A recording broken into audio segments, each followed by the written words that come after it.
Hi, I'm Steve Skinner, the National Sales Manager for R&S Grating.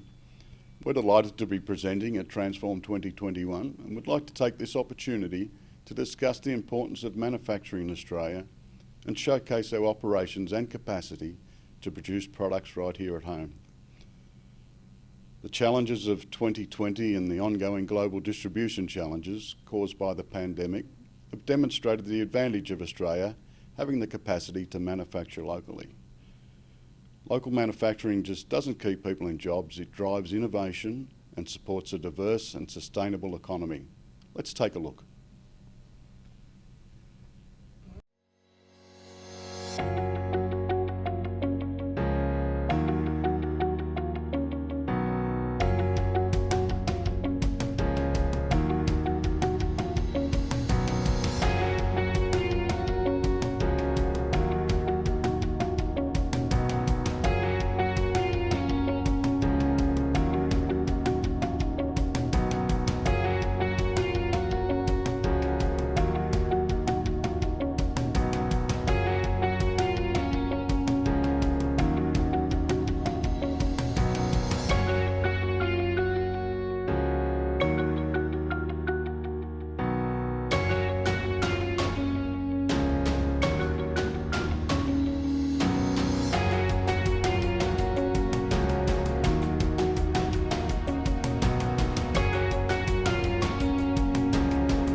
Founded in 1974, R&S Grating began as a humble steel grate fabricator in Mentone, Victoria. And while many things have changed over the years, the pride that we take in producing high-quality, well-engineered products has not. Now based in Dandenong South in Melbourne South East, R&S Grating has grown to become one of Australia's leading suppliers of high-quality drainage and civil products. Our 40-person operation includes design and estimating team, full production crew, sales and administration team, and a warehouse and delivery crew. Let's take a look at just some of the processes that go into our manufacturing of a grate.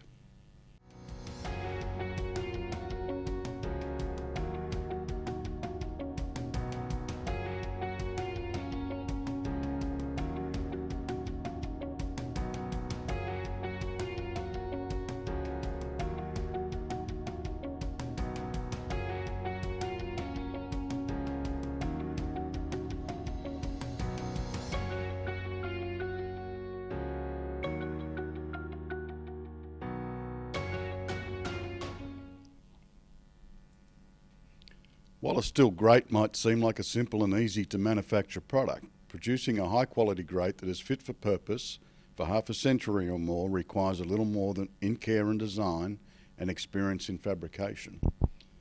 Before the fabrication even begins, the steel sections that are required are determined through engineering calculations.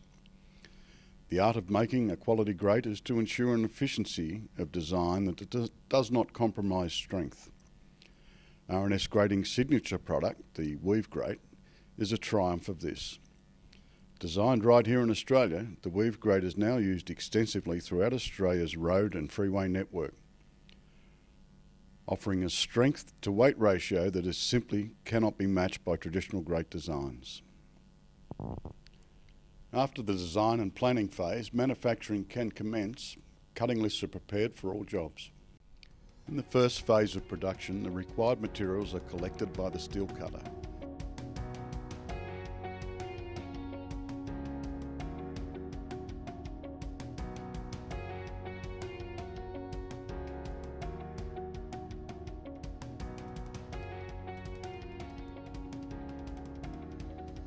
The sections of steel required are then cut to length.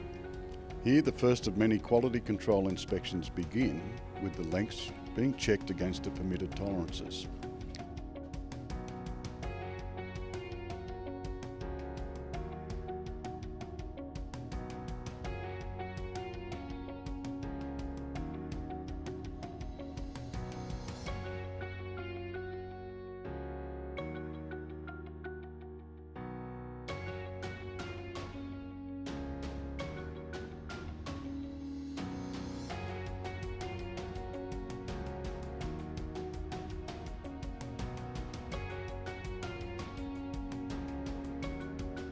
At this stage, weave bars are also produced using R&S Grating's Australian-made purpose-built weave machine.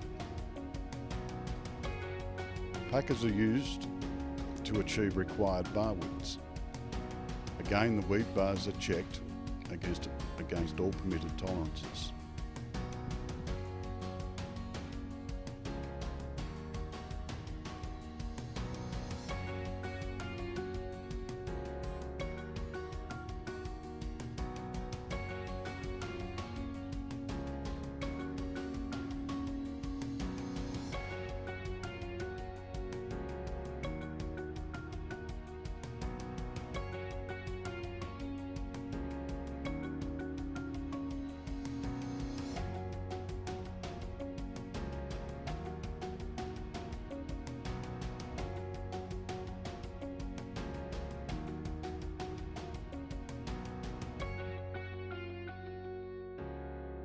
Arguably, the most important phase in producing a grate is the tack welding stage. Here, all the components that have been cut are assembled into the finished grate design and then tack welded into position.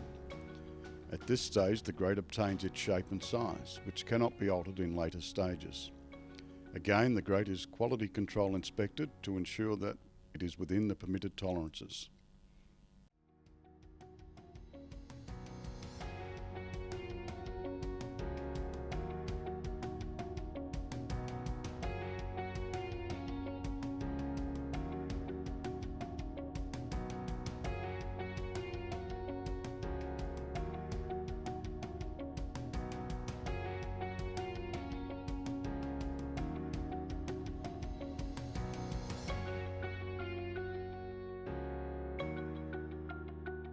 The welding phase is where the steel sections are united to form a single unit.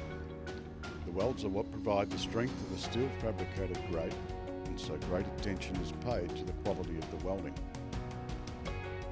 High quality welds are what enables the load sharing of the weave grate design. Grates are welded in all critical areas. Too much welding can cause issues of its own. So our experienced boilermakers ensure welds are kept within the design tolerances and do not cause distortions in the grate.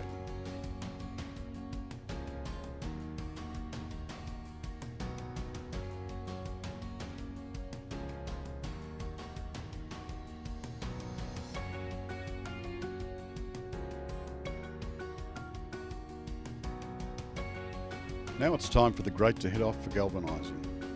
Submerged in a zinc bath of around 450 degrees Celsius, hot dip galvanising provides exceptional corrosion resistance for steel and helps to ensure the longevity of the grate.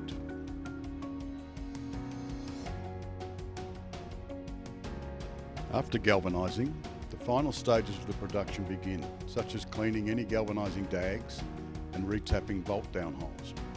The final quality control is also completed and the grate is ready for delivery.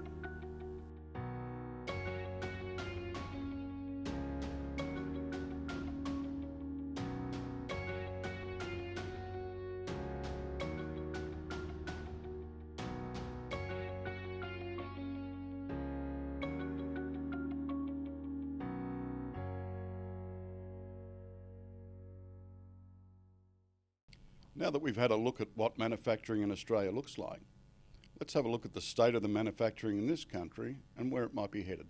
On paper, it isn't pretty.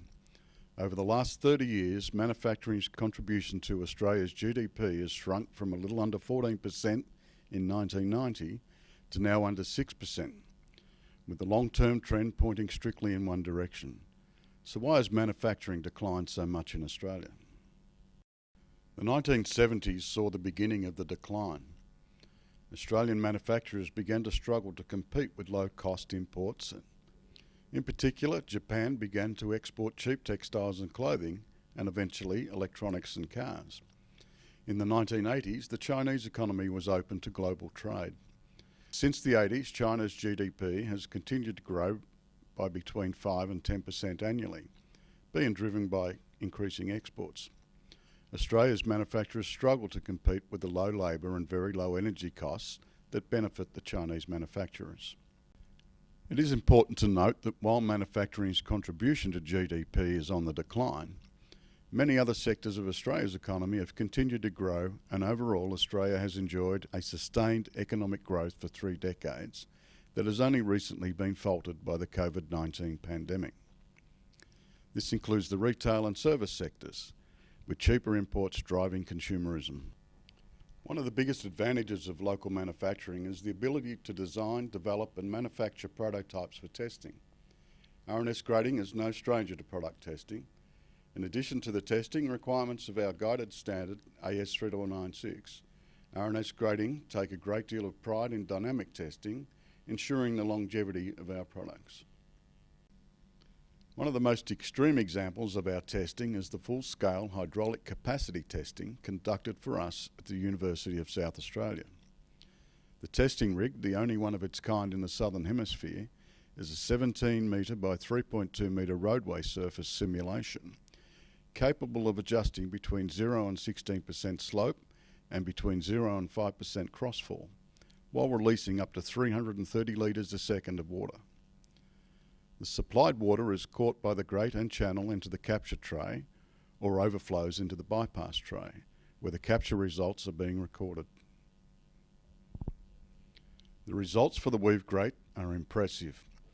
With open surface areas ranging between 70 to 80%, the weave design permits not only higher than normal strength to weight ratios, but also allows very high inlet capacities. The results of the University of South Australia's testing showed 100% capture rates in typical rain settings, with 100% capture rates for 40 litres a second on the smallest inlet tested. If you'd like a copy of the full results, please visit our virtual booth or get in touch. While this type of testing might seem extreme, it shows the capabilities of Australian engineering and the power of Australian manufacturers working with Australia's university sector. Retaining this capacity is key for Australia's ability to be self-sufficient whenever it is required. We're very proud to announce that many of our freeway grates are used on Australia's freeway network. One of the most common means of testing grates and covers is load testing. This is often done as part of batch testing, but also as type testing for new prototypes or when product changes are made. R&S Grating's batch testing process allows for confidence that our products continue to meet the requirements of the Australian standard for access covers and grates. This brings our presentation to a close. We hope you enjoyed it as much as we've enjoyed showcasing our factory and manufacturing force. We'd like to take this opportunity to extend an invite to anyone who would like to visit and see our manufacturing operations firsthand, as we've done for many councils and engineering organisations in the past. Thank you for your continued support, and we look forward to meeting you in our virtual booth.